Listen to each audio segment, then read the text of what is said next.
Welcome to the Default Profitable Podcast. You're listening to the next episode, and today we're going to focus on what it takes to start, run, and grow a construction-style business. We'll talk about some successes, some failures, and some stories from a business owner. I'm your host, Matt Nettleton. And today, my guest is Brian Adams. Brian, welcome to the show. Thanks for having me, Matt. I appreciate it. No problem. Hey, we've talked a couple times. I know a little bit about you, but why don't we take the first 2 or 3 minutes, tell everybody about you and then about your business. How's that sound? Sounds great. So I'm an Indiana native my whole life. I was born in Indiana. I've never left the state of Indiana.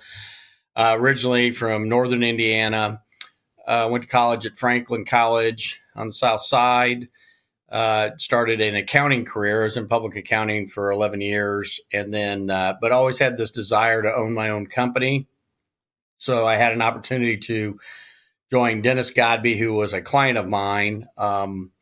And started working with him and ended up buying his business, Godby Hearth and Home. All right. I never grew up wanting to be a fireplace guy, but I always grew up wanting to own a business. So it worked out for me. So you go to school and you come out and you're an accountant and you're working at a firm doing accounting work. Right. What was it that made you think that you wanted to own your own business? What was the spark that led you there?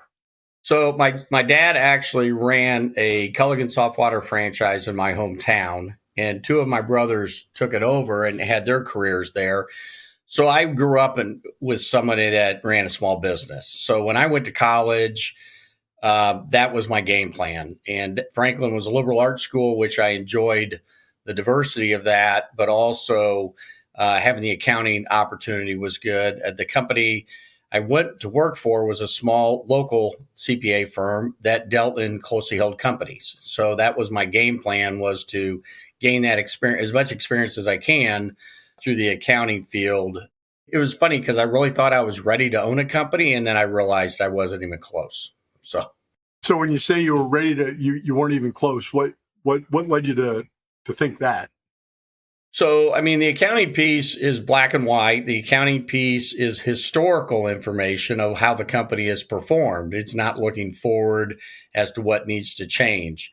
And the dynamic of the human resource element for most small businesses is the toughest part. I mean, I've never met anybody that said they wanted to start a small business because they wanted to deal with human resources every day. So I think it was the dealing with the human resource element that I wasn't prepared for because I hadn't really experienced that yet. All right. So what did Dennis Godby have that attracted you to his business? What was it that got you in that? Well, Dennis and I knew each other for about 7 years because I was actually his CPA at the time. So I was somewhat familiar with his business. I was familiar with the financial side of it. Dennis was an absentee owner for the most part at the last couple of years. He was ready to retire, to get out. He had 2 children that had no interest in the business, so the succession plan was kind of cloudy for him. And Dennis started this company in 1987, so he had a lot of pride in what he had accomplished and what it was. And I think he was looking for someone to create a continuation of that business. And so I just fell into that opportunity because I was willing to step in and take what he had and try to make it as, even better. Okay. So, and you already said this, but I'm going to ask about it. You weren't a passionate fireplace person. How does it keep your interest? How did you decide that was, I mean, obviously you're not big on excitement because you were an accountant, but how did you decide that fireplaces is where it were going to be? Well, first of all, I didn't tell you I was a good accountant. I just said I was an accountant. Okay. All right. But the challenge is just a business in and of itself, no matter what the product is or what it was just the energy of challenging me every day to learn more skills, to be able to develop techniques, to learn. I mean, I don't feel like, I've been there since 94. I bought Dennis out in 98. And to this day, I'm still learning how to do things, how to navigate through a small business. So I think for me is I played sports in high school. I even played a little bit of sports in college. So I have this competitive nature, and I think that's what it is. It drives my competitive nature. So you were a CPA, you kind of had the accounting thing down. You realized you probably weren't ready to own a business. You needed to get the HR side down. But when you look back, what sort of stuff do you wish you knew when you started that would have made your life easier? I'll never forget my dad when I called and told him about the buying this business and how I wanted to own my own business. And there was two things my dad told me. He said, one, he goes, just watch out what you wish for. You may end up getting it. And then the other thing he told me, he said, if it wasn't for employees, vendors, and customers, being in business is not that hard. So that was the advice from my father, and that's what I started with. So the one thing there were a few key elements for me is one thing it took me a while to figure out that not everybody wanted to own a business. I thought everybody had an entrepreneurial spirit in them and people wanted to be able to have freedom to make decisions, freedom to grow, challenge themselves. And quickly I realized that most people just want a job. They want a secure job. They want a comfortable job. They'll stretch themselves, but there's no huge desire. So what I thought was I was just a normal person like anybody else in the world. I realized that there were just not a lot of us around. Once I understood that, it helped me deal with personnel in a lot different way. There was things that they really wanted security over opportunity. They wanted, for the most part, I mean, there's people that were different, but so that was really the biggest thing for me, challenging me, is to figure out really what motivates them and how to communicate them in a way that, gives them security in what they're doing. So the second thing was change. I'm a change agent. I love change. I love to look at new things and try new things. Even if it fails, you learn something from it. So most people are adverse to that. Most people, they don't like the change. They don't like the unknown. If you can't tell them exactly what the outcome is going to be, they're not excited at all. So it changed the way at which I had to operate through the company in making changes. And I call it the alphabet process.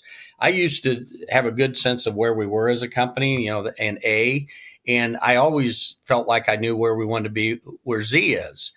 And sometimes I'd skip letters to get from A to Z, and the execution of that idea failed. And, I tell people all the time, I've had 10,000 really good ideas, and I executed about 10 of them correctly.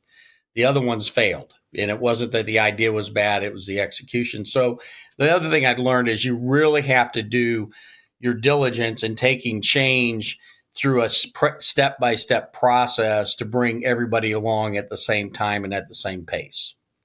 Right now, we're in the process next year of implementing a brand new software system. We're going to completely redo all our software. We're trying to create an accounting software that'll actually have the CRM element to it, the whole thing, the inventory.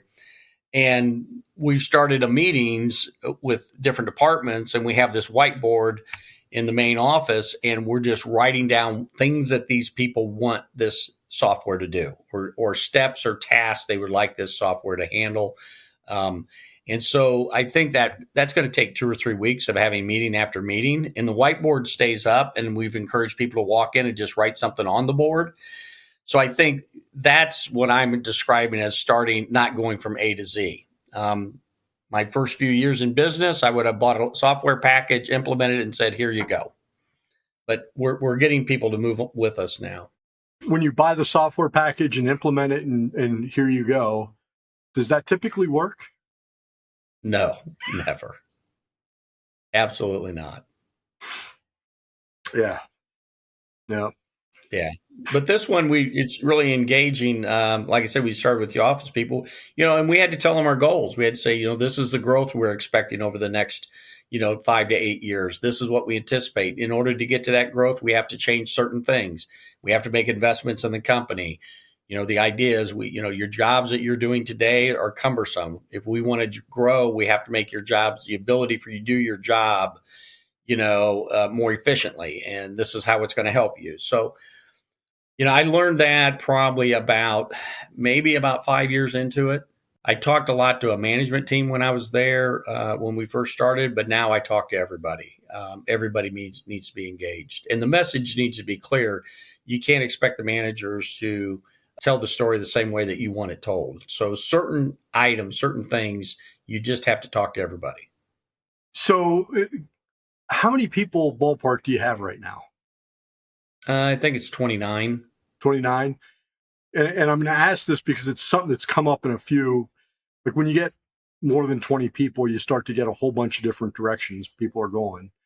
You also mentioned that most people don't want to own a business. They want to have a job. They'll do well at the job. They'll do great work. They just want the stability.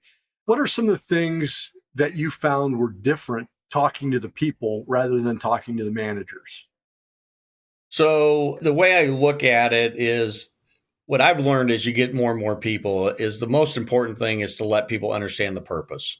They have to have a single focus on what we're trying to do. They don't have to agree with the process.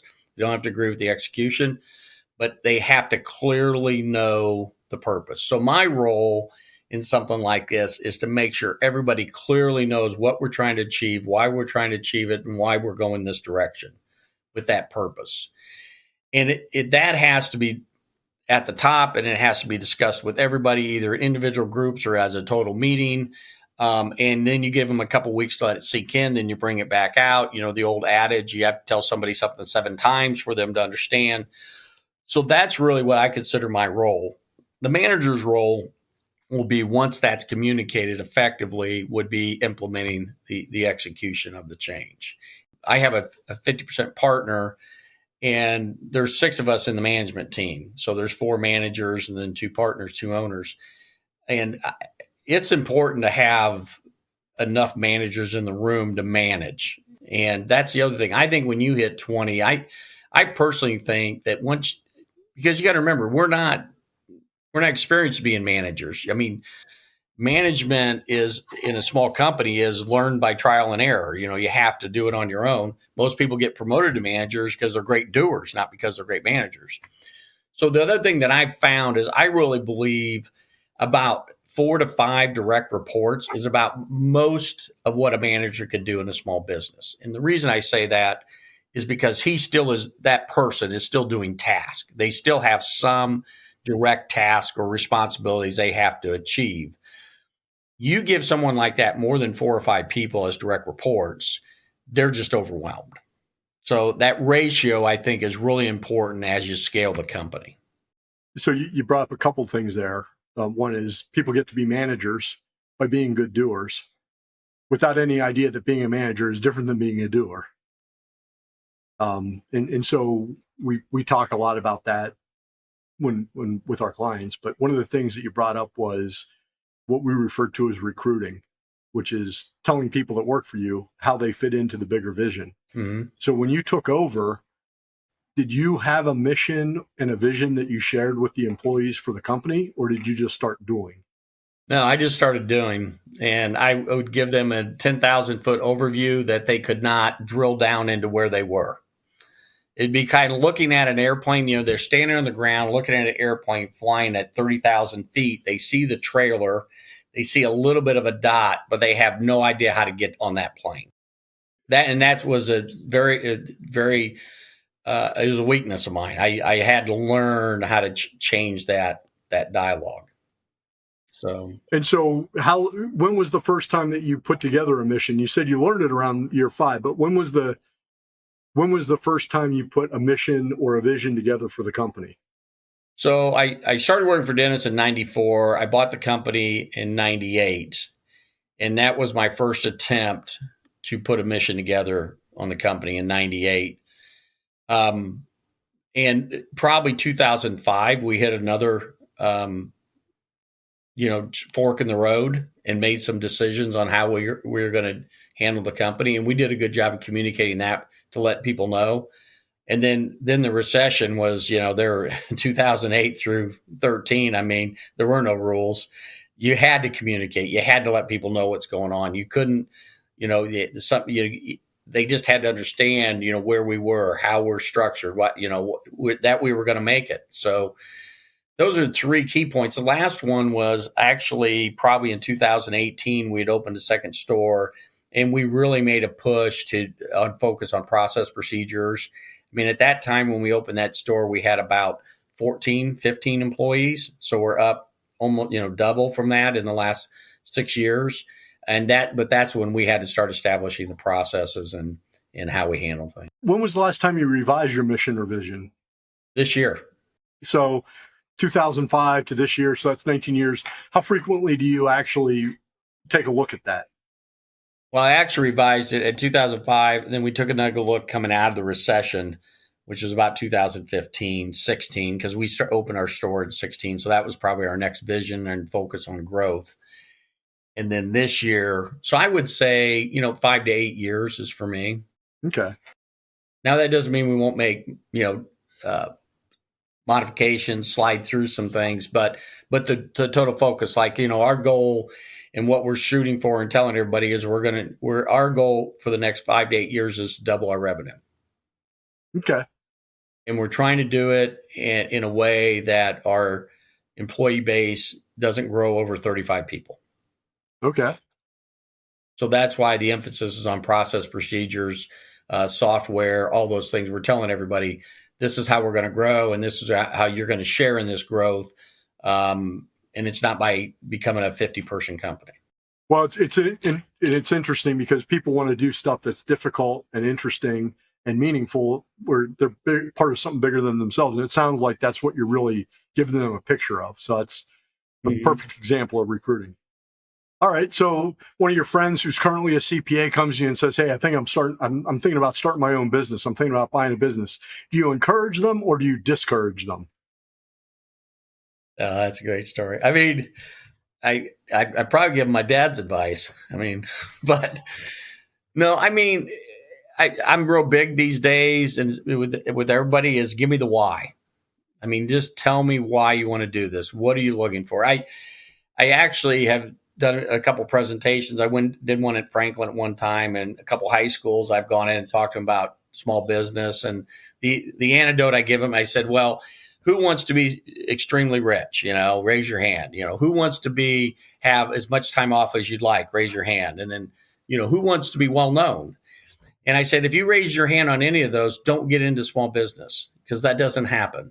Okay, that's not what it's about. You have to truly just love the challenge of doing it. So if one of my CPA friends came in and I would ask them why, and I would kind of just really push them to make sure it's something they have built into their heart that they want to do. Yeah.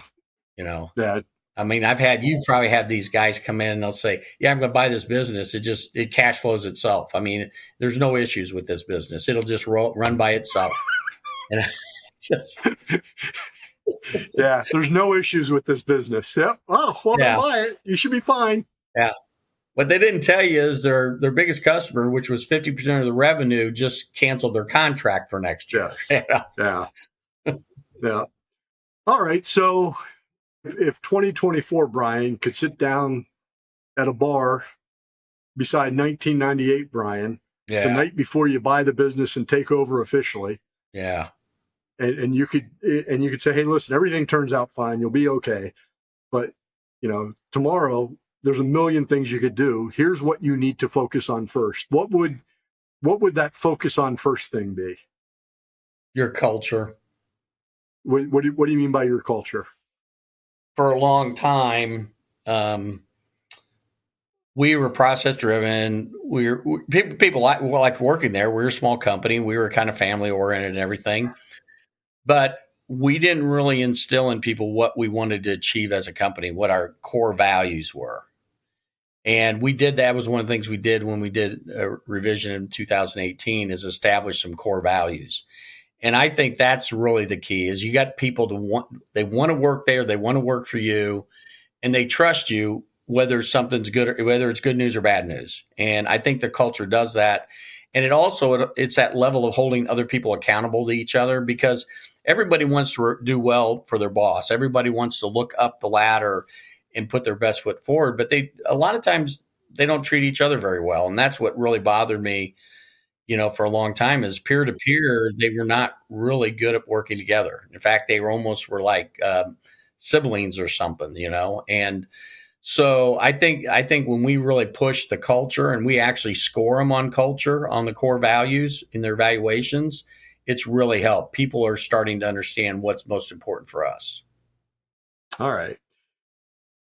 Do you have any other words of wisdom? Somebody who's a potential business owner or a new business owner that you'd say, hey, also here's another nugget.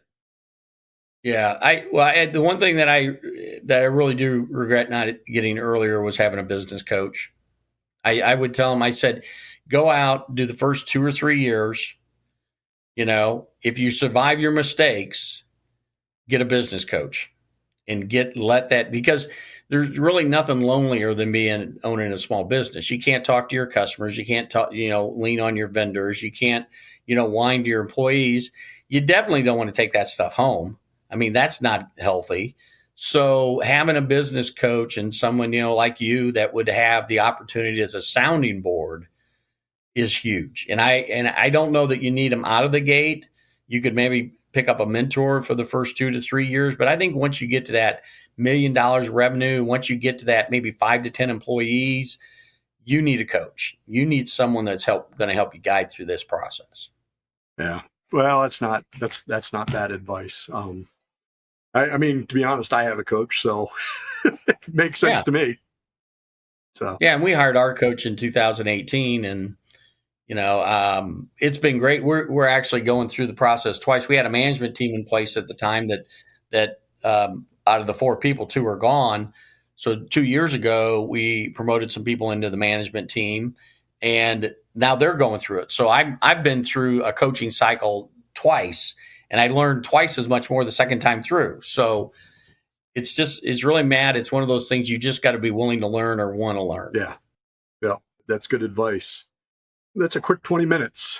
Yeah. Well, let's wrap up. Okay. So I'm gonna remind everybody, if you want to learn more about Brian and his company, you can head over to the show notes at Default Profitable. As a listener, you can help us grow by leaving a review, hitting subscribe, or sharing an episode. And Brian, thanks for being a guest. Thanks for having me, Matt. I appreciate it.